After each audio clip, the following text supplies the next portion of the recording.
So my name is Don Tipping, and we're here at Seven Seeds Farm in Williams, Oregon, and I've been farming here for the past 13 years. And last year we actually wound up sending seed to 49 states and 22 countries around the world.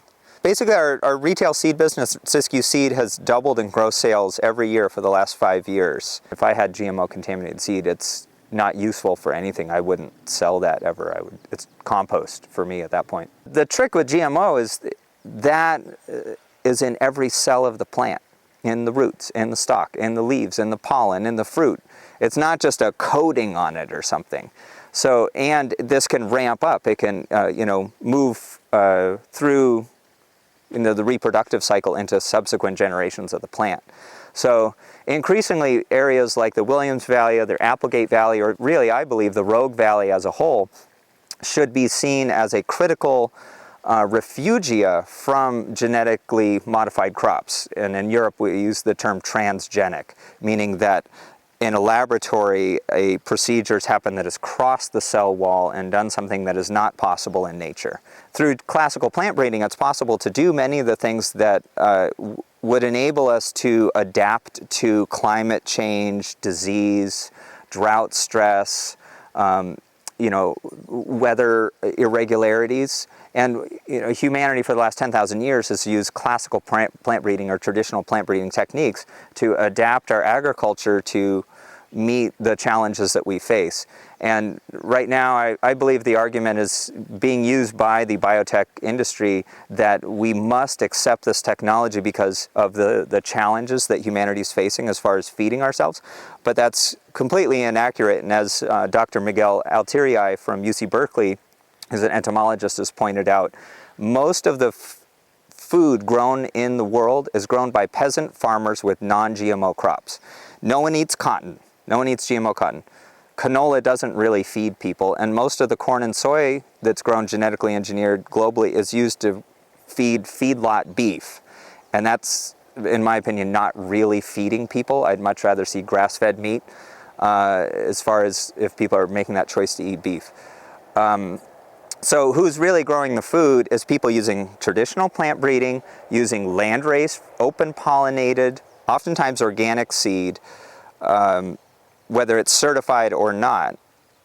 So that argument that we have to use this technology is highly inaccurate, and we can be doing a lot of the same things. If we were to invest the level of resources that we're putting in biotechnology as a culture into farmers doing classical plant breeding, we would actually see higher quality, better adaptation, more nutrition, more adaptation to climate, stress, all these things, and farmers earning the money for doing the work, or people working up through the university system to learn these skills as scientists, actually being able to do productive, constructive work around the world. But we've come so far from our understanding of agriculture and farming that we don't understand the basic science and the magic really of pollination and how plants reproduce themselves.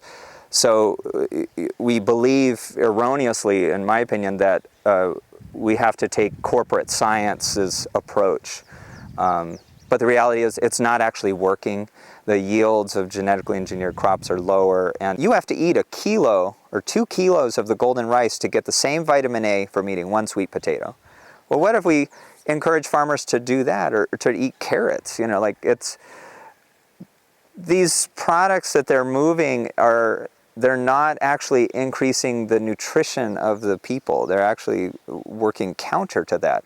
It doesn't make any sense. It's not actually in service to humankind. And really, when we look to, a corporation or whatever it is, should be in service to the betterment of humankind by supplying a product or a service that's uplifting the health and welfare of humanity. And what we see with the biotechnology agenda is really that is not the case. And they use the banner of ending world hunger and starvation and overpopulation, and that we have to turn to biotechnology for the answers to that, or nutrition, and that's just not true. When you use a GMO seed, you're signing a technology license agreement. You don't own that seed, you don't own the genetics, you own access, you're given the permission to utilize the technology for one growing season. So it's taken control away from the farmers and put it in the hands of agribusiness giants. And if you disagree with me, then look at the fact that when I was active in this Swiss chard challenge that we went through, we had to plow under $10,000 worth of Swiss chard.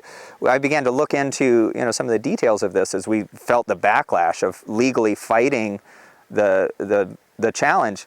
And Monsanto has 300 attorneys.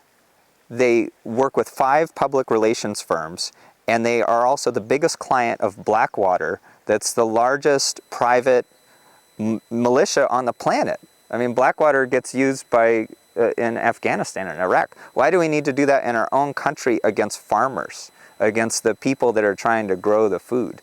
And to me, that's discouraging. For me, a genetic contamination literally translates into a negative impact economically for me, and then all that work of growing it to just pour it in the compost.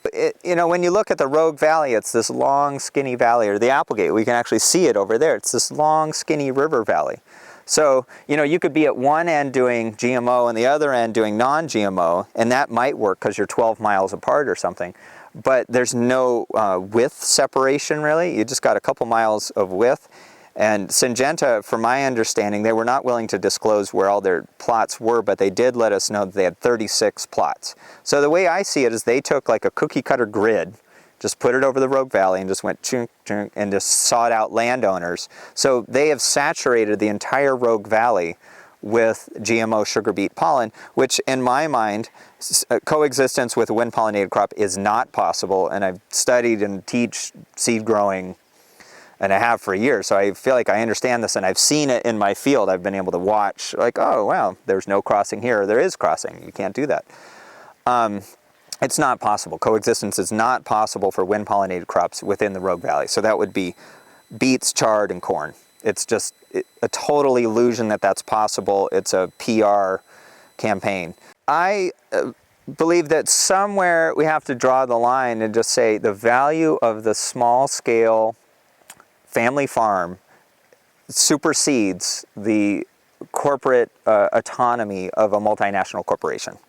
And put our energy and our money and our effort behind small-scale agriculture, because Syngenta, they're not invested in our community at all. They're from Switzerland. They can't even grow this stuff in Switzerland. We want to see local food security, but we also want to see local seed security so that we can perpetuate a healthy existence for families in the Rogue Valley into the future. The track record of the enforcement is non-existent, and all over the place in this country there are agricultural exemptions of you can't import seeds of particular things. You can't import citrus plants into California. That's illegal. This is a totally standard agricultural understanding. Seed companies that sell GMO seeds would just be like, we're not allowed to import this seed to Josephine County and Jackson County. End of story. You just can't get the seed. So I don't think, again, it's not going to be a cost to the county, and likewise for the enforcement, it's going to be by and large a non-issue. I'm Don Tipping, and I'm the owner of Seven Seeds Farm and Siskiyou Seeds, and I'm standing up for seed freedom and the integrity of small-scale organic family farms, and the ability of having GMO-free watersheds where we can produce high-quality certified organic seed to support the small-scale agricultural renaissance.